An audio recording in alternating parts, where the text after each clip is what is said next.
कांग्रेस के राष्ट्रीय प्रवक्ता और वरिष्ठ नेता गौरव बल्लभ हमारे साथ हैं। गौरव जी, आज आपने प्रेस वार्ता की और तमाम खनन को लेकर आप काफ़ी बरसते नजर आए। आपने ये भी कहा कि सरकार आएगी तो जांच भी होगी। किस तरीके से इस पूरे प्रकरण को देख रहे हैं आप? देखिए, 2017-18 में उत्तराखंड सरकार का खनन राजस्व का लक्ष्य था 620 करोड़, प्राप्त हुआ 437 करोड़। उसके अगले वर्ष फिर 750 करोड़ का लक्ष्य था, खनन राजस्व प्राप्त हुआ 451 करोड़। मौजूदा वित्तीय वर्ष 21-22 में फिर 750 करोड़ का लक्ष्य था और अक्टूबर तक खनन राजस्व से प्राप्ति हुई उत्तराखंड सरकार को मात्र 178 करोड़। पैसा जा कहाँ रहा है? पैसा जा रहा है, युवा हो गए बेहाल और माफिया, खनन माफिया हो रहा है माला माल। पैसा जा रहा है देवभूमि की भूमि को। आज सबसे पहले हमें खनन प्रेमी मुख्यमंत्री से बचाना है, क्योंकि मैं आपको 3 वाक्य देता हूँ, 3 एविडेंसेस देता हूँ। पीआरओ, उनके जो पीआरओ जनसंपर्क अधिकारी श्री नंदन सिंह बिष्ट, उन्होंने लिखित में अपने मुख्यमंत्री कार्यालय की लेटर शीट पे लिख के दिया कि जो अवैध खनन के लोग पकड़े गए पुलिस द्वारा उनको छोड़ दिया जाए। उनको मुख्यमंत्री जी ने पब्लिक के दबाव के कारण बर्खास्त किया, पर चुनाव आचार संहिता लगने से पहले फिर बहाल कर लिया। क्यों मुख्यमंत्री जी? ऐसा आपका क्या रिश्ता है उनसे? मैं नहीं कह रहा, भारतीय जनता पार्टी के कार्यकर्ता कह रहे हैं कि स्वामी यतीश्वरानंद जो उनके कैबिनेट मंत्री है वो अवैध खनन करते हैं।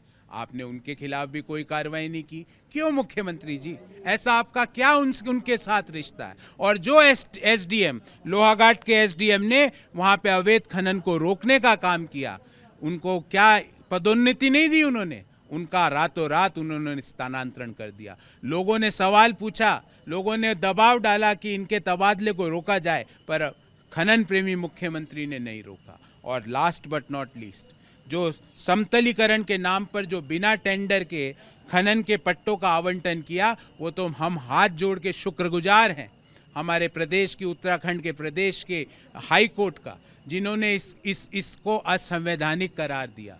क्योंकि वरना ये उत्तराखंड की भूमि को बेच देते। उत्तराखंड देवभूमि की भूमि को बेचने का काम ये खनन प्रेमी मुख्यमंत्री कर देते। गौरव जी, आप जांच की बात कर रहे हैं। अब कौन कौन से वो लोग हैं जिन पर जांच करेंगे और जो अभी आपकी नज़रों में, आपकी पार्टी की नज़र में खनन को बढ़ावा दे रहे हैं, अवैध खनन को? मैंने तो कई लोगों के नाम दिए आपने। प्राइमा फेसिली ये लोग संलिप्त हैं, ये मैं नहीं कह रहा, भारतीय जनता पार्टी के कार्यकर्ता कह रहे हैं कि स्वामी यतीश्वरानंद संलिप्त है।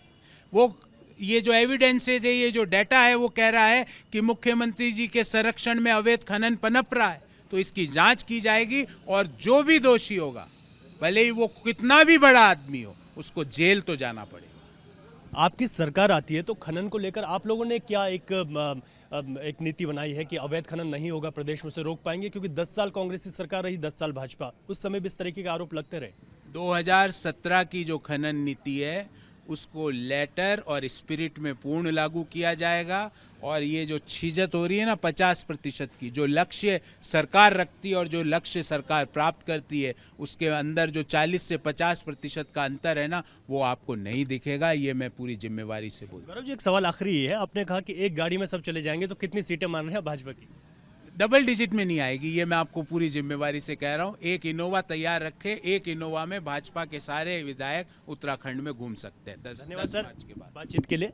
सीधे तौर पर कांग्रेस के आरोप खनन को लेकर हैं और ये भी साथ में दावा है कि जब सरकार आएगी तो खनन को लेकर, अवैध खनन को रोकने के लिए तमाम जो है नीतियां बनाई जाएंगी और इन तमाम चीज़ों को रोका जाएगा। इसके साथ ही जो अभी अवैध खनन से लिप्त लोग हैं उनके खिलाफ जांच भी बैठाई जाएगी।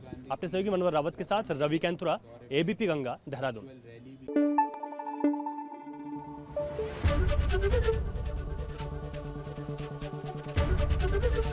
एबीपी गंगा, खबर आपकी, जुबान आपकी।